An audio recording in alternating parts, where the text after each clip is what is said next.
Fried biryani ఎలా తయారు చేయాలో చూపిస్తాను చూడండి. గుమగుమలాడే బిర్యానీ మంచి కలర్ఫుల్గా ఇలా చక్కగా చాలా బాగా వస్తుందన్నమాట. దీనికి తోడుగా ఇలాగ రైతాని ప్రిపేర్ చేసుకుని పక్కనే ఉల్లిపాయ ముక్కలు, క్యారెట్ ముక్కలతోటి ఈ బిర్యానీ తింటే చాలా బాగుంటుంది. అది ఎలా తయారు చేయాలో మరి ప్రాసెస్లోకి వెళ్ళిపోదామా? ఇప్పుడు తయారీ విధానం చూద్దాం. చూడండి, నేను 1 కిలో మంచి చికెన్ తీసుకున్నాను. చాలా మెత్తగా మీడియం సైజు ముక్కలు కట్ చేయించుకుని శుభ్రంగా కడుక్కుని పక్కన పెట్టుకున్నాను. ఇందులో ఒక 1/2 స్పూను పసుపు వేసుకోవాలి.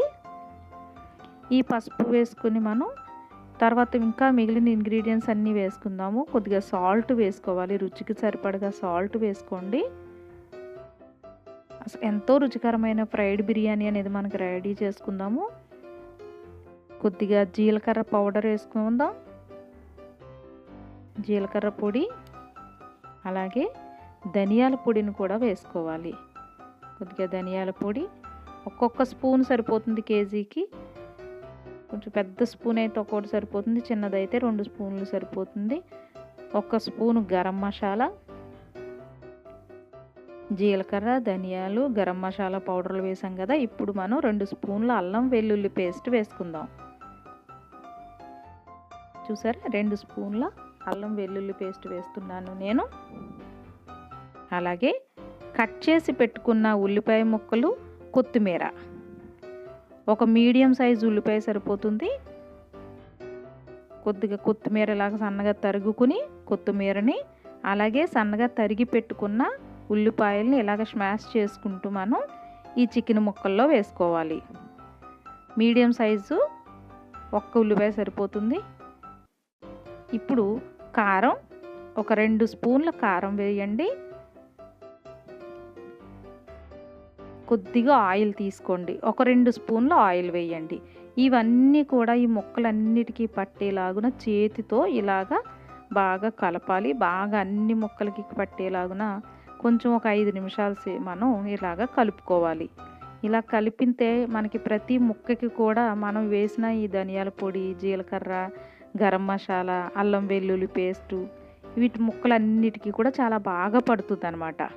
ఇలా పెట్టిన తర్వాత మూత పెట్టేసి దాదాపు మనం 1 గంట సేపు నాననివ్వాలి. 1 గంట సేపు నానే మధ్యలో ఇప్పుడు చూడండి, ఒక్కసారి మళ్ళీ ఒక అరగంట తర్వాత అటు ఇటు తిప్పుకోవాలి. ఇలా తిప్పుకునేటప్పుడు మనం కొద్దిగా పచ్చిమిరపకాయలు కూడా వేసుకోవాలి ఇందులో. చూడండి, ఒక్కసారి ఇలాగా తిప్పుకొని చూసుకొని తిప్పాలి మధ్యలో, ఎందుకంటే పైది కిందకి బాగా కలవటం కోసం మనం చేస్తాము. ఇప్పుడు ఏంటంటే నేను కట్ చేసి పెట్టుకున్న పచ్చిమిరపకాయ ముక్కలను కూడా నేను ఇందులో వేస్తున్నాను. కావాలంటే మనం ఫస్ట్లోనే వేసేసుకోవచ్చు ఈ పచ్చిమిరపకాయ ముక్కలు. నేను మధ్యలో కలుపుతున్నాను కదా అని చెప్పి నేను మధ్యలో వేశాను. ఇది మనం ఆ చికెన్ నానడానికి పక్కన పెట్టేసుకోండి. ఇప్పుడు మనకి బిర్యానీ కోసం బియ్యం ఎలా రెడీ చేయాలో చూద్దాం. ఇప్పుడు 1 గ్లాసు నేను కొలత తీసుకున్నాను. ఏదైనా గ్లాస్ తీసుకోండి మీరు. ఆ గ్లాసుతో నేను బియ్యం, బాస్మతి బియ్యం నేను కొలుస్తున్నాను. చూడండి, అలా కొలత తీసుకోవాలి. అలాగా మీకు ఎన్ని గ్లాసులు కావాలంటే అన్ని గ్లాసులు తీసుకోండి. నాకు 4 గ్లాసులు, ఒక ప్యాకెట్ వచ్చి ఈ గ్లాస్తో నాకు 4 గ్లాసులు అయ్యింది, కేజీ ప్యాకెట్. ఇలాగ 4 గ్లాసులు తీసుకున్న దాన్ని నేను ఏంటంటే శుభ్రంగా కడిగేసుకుని, బాగా కడిగేసుకున్న తర్వాత కొద్దిగా వాటర్ అంటే పైకి నీళ్లు తేలేంత వరకు నీళ్లు పోసి 1 అరగంట సేపు ఈ బాస్మతి బియ్యాన్ని నానబెట్టుకోవాలి. ఇప్పుడు మనం బిర్యానీ కోసం ఫ్రైడ్ చికెన్ రెడీ చేసుకుందాము. ఆల్రెడీ మనం గంట సేపు నానబెట్టాం కదా, ఆ ఫ్రైడ్ చికెన్ ఎలా చేయాలో చూద్దాం. ఇప్పుడు కొద్దిగా ఆయిల్ పోసుకుని పెనం హీట్ ఎక్కుతున్నప్పుడు ఏంటి అంటే మనం ఈ మసాలా దినుసుల్ని ఇందులో వేసుకోవాలి. ఆయిల్ అంతా వేడయ్యింది.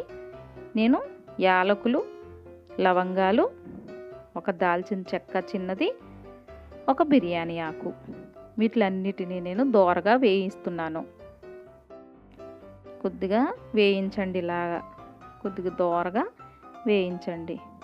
యాలకుల్ని చితకొట్టు వేసుకోండి, మంచి ఫ్లేవర్ వస్తుంది. ఇప్పుడు ఈ నానబెట్టిన చికెన్ ఉంది కదా మన దగ్గర, గంట సేపు నానబెట్టిన చికెన్, ఈ చికెన్ని ఇందులో వేసేసుకోండి. చూడండి, అన్ని జాగ్రత్తగా ఎంత చికెన్ అయితే నానబెట్టుకున్నాం మనం అంతటిని కూడా ఇందులో వేసేసుకోవాలి. వేసేసుకుని దీన్ని మనం పైకి కిందకి తిప్పుతూ బాగా ఈ నీళ్ళన్నీ మనకి ఈ మూత పెట్టేసిన తర్వాత కొద్దిగా నీళ్ళు అనేవి ఊరతాయి దీంట్లోంచి. చూసారా నీళ్ళు? మనం సెపరేట్గా నీళ్లు వేసుకోవాల్సిన అవసరం లేదు. దీన్నే మనం పైకి కిందకి తిప్పితే చాలా వాటర్ వస్తుంది. ఆ వాటర్ మొత్తం తోటి కూడా మనకి చికెన్ ఫ్రైడ్ అయిపోతుంది. లేదు అనుకుంటే కొద్దిగా వాటర్ పోసుకోండి, అది మీ ఇష్టం. కానీ వాటర్ అవసరం ఉండదు. ఇలా పైకి కిందకి తిప్పుతూ ఉంటే కొంతసేపటికి మనకి ఇలాగా ఫ్రైడ్ చికెన్ అనేది దగ్గరగా వస్తుంది. ఒక అరగంట పడుతుందండి. మీడియం ఫ్లేమ్లోనే మనం ఉడికించుకోవాలి. ఇలాగ దగ్గరగా అయ్యి మనకు చూడండి ఆయిల్ అంతా బాగా తేలింది కదా. ఇప్పుడు కొద్దిగా కొత్తిమీర వేసుకొని లేదా కరివేపాకు వేసుకోండి. దీంతో పాటు మరొక 5 నిమిషాలు మనకి ఇలాగా చికెన్ని తిప్పండి. మధ్యలో మీకు కావాలి అని అనుకుంటే కనుక కొద్దిగా జీడిపప్పు వేసుకోండి. ఈ జీడిపప్పు వేసుకుంటే మనకి బిర్యానీలో మంచి మధ్యలో పంటికి తగిలి రుచిగా ఉంటుందన్నమాట. నచ్చితేనే వేసుకోండి, అది కంపల్సరీ ఏం కాదు. మనకు చూసారా ఫ్రైడ్ చికెన్ అనేది రెడీ అయిపోయింది. మరీ డ్రైగా ఉంటే బాగోదండి, కొంచెం ఇలా జ్యూసీగా ఉన్నట్లుగానే చూసుకోండి. చూసారా మొత్తం అంతా ఆయిల్ తేలిపోయి మనకి ఫ్రైడ్ చికెన్ అనేది రెడీ అయిపోయింది. దాన్ని పక్కన పెట్టుకొని ఇప్పుడు మనం బిర్యానీ కోసం చూద్దాం. ఇప్పుడు నేను ఒక మందపాటి గిన్నె తీసుకున్నాను. ఇందులో కొద్దిగా ఆయిల్, అలాగే కొద్దిగా నెయ్యి వేస్తే బిర్యానీ చాలా రుచిగా ఉంటుందండి. చాలా మంచి గుమగుమలాడే టేస్ట్ వస్తుంది మనకి. ఆ స్మెల్ కూడా చాలా బాగుంటుంది. ఇప్పుడు అది హీట్ ఎక్కేలోపు చూడండి, నేను మరాఠీ మొగ్గ, యాలకులు, పువ్వు, దాల్చిన చెక్క తీసుకున్నాను. ఒక్కొక్కటిగా వేస్తున్నాను. మరాఠీ మొగ్గ, చెక్క, దాన్ని పట్టా అని కూడా అంటాము, యాలకులు, పువ్వు, నల్ల పువ్వు, అలాగే కొన్ని లవంగాలు, చూడండి బిర్యానీ ఆకు, ఇది చూడండి మనం జాజికాయ అంటాము, దాన్ని బిర్యానీ పువ్వు అని కూడా అంటారు. అది కొద్దిగా వేసుకోండి, ఎక్కువ వేయకండి, చేదు వచ్చేస్తుంది. కొద్దిగా వేసుకోండి చాలు. వీటిలన్నిటినీ కూడా కొద్దిసేపు మనం వేయించుకోవాలి. ఎక్కువ ఆయిల్తో పని లేదు, మరీ ఎక్కువ మసాలాలతో పని లేకుండా చాలా చాలా రుచికరమైన బిర్యానీ అనేది మనకి రెడీ అవుతుంది, ఫ్రైడ్ బిర్యానీ. ఇప్పుడు షాజీరా అండి, ఇది చాలా ఇంపార్టెంట్, దీన్ని మనం వేసుకోవాలి. షాజీరా అని చెప్పి మనకి బయట మార్కెట్లో దొరుకుతుంది, జీలకర్రలా ఉంటుంది మనకి అది. ఆ షాజీరాని ఇందులో వేసుకోవాలి. బిర్యానీ చేసేటప్పుడు కంపల్సరీగా షాజీరా అనేది మనకు ఉండాలి. ఇప్పుడు అల్లం వెల్లుల్లి పేస్ట్ కొద్దిగా వేసుకుందాం, ఎందుకంటే ఆల్రెడీ చికెన్లో కూడా మనం అల్లం వెల్లుల్లి వేసాం కదా. మరీ ఎక్కువ ఏమి తీసుకోకండి, ఒక స్పూను లేదా 1.5 స్పూన్ తీసుకోండి చాలు. ఇది పచ్చివాసన పోయేంత వరకు వేయించండి. ఇప్పుడు నేను ఒక 6 పచ్చిమిరపకాయలు తీసుకున్నాను. మరీ కారంగా ఉన్నట్లయితే ఒక 4 సరిపోతాయి. ఇవి పెద్దగా కారం లేదు కాబట్టి నేను ఒక 6 పచ్చిమిరపకాయలని ఇలాగ చీల్చుకుని ఇందులో వేసుకుని వేయిస్తున్నాను. ఆల్రెడీ మనం చికెన్లో కూడా పచ్చిమిరపకాయలు వేసుకున్నాము, వాటి బ్యాలెన్స్ చూసుకుని వేసుకోండి. ఈ పచ్చిమిరపకాయలు వేగిన తర్వాత ఇప్పుడు కట్ చేసి పెట్టుకున్న ఒక ఉల్లిపాయని నేను ముక్కలుగా కోసి ఇందులో వేసుకున్నాను.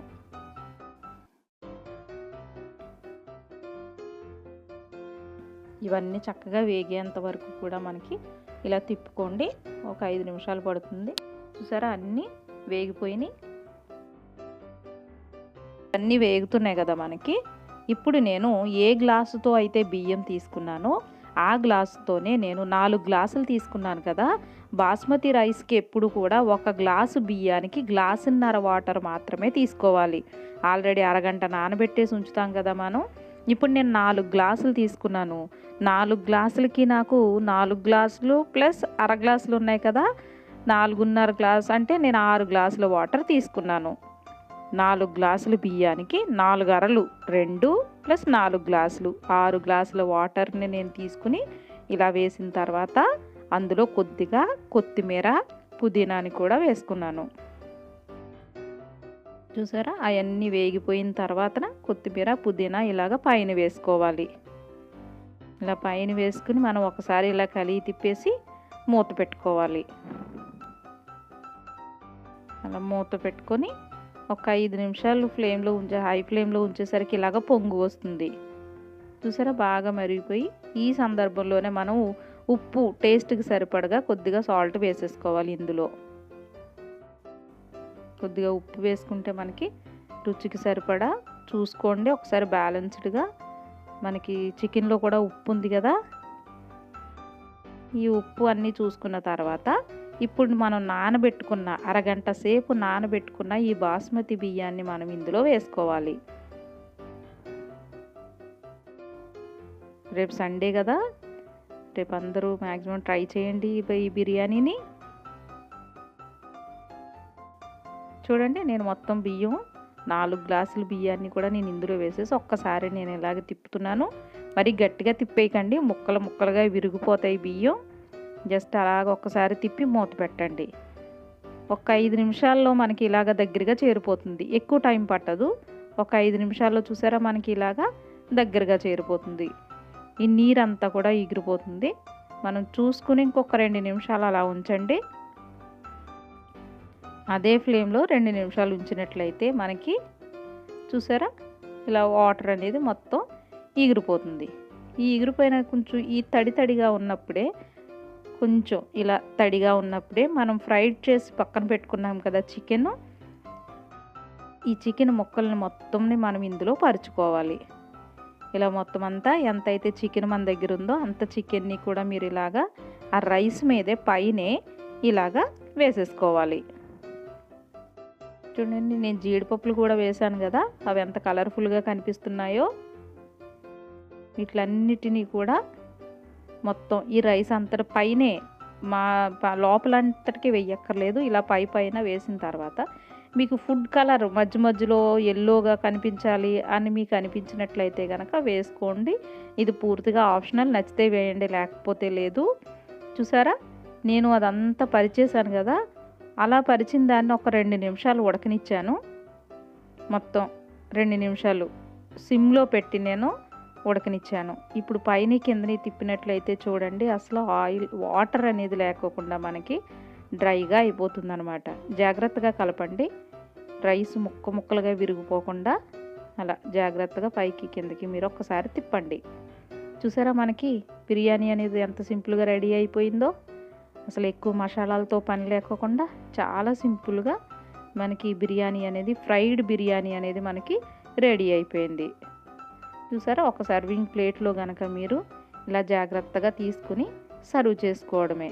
చూసారా ఫ్రెండ్స్, ఎంత సింపుల్గా రెడీ అయిపోయిందో మనకి. చక్కగా పీసు లేయర్గా చాలా రుచిగా వస్తుంది. మీకు ఫుడ్ కలర్ కావాలనుకుంటే వేసుకోండి. పక్కన ఇలా క్యారెట్ ముక్కలు, ఉల్లిపాయ ముక్కలు, ఈ పెరుగు చట్నీతోటి దీన్ని తింటే మనకి చాలా బాగుంటుంది. ప్రత్యేకంగా దీనికి కూర అనేది ఏమీ అక్కర్లేదు. సో నా ఈ వంట మీకు నచ్చినట్లయితే కనుక మీరు తయారు చేసి మీ కామెంట్స్ని నాకు కామెంట్ బాక్స్లో రాయండి. అలాగే నా ఛానల్ని సబ్స్క్రైబ్ చేయండి. Thank you for watching.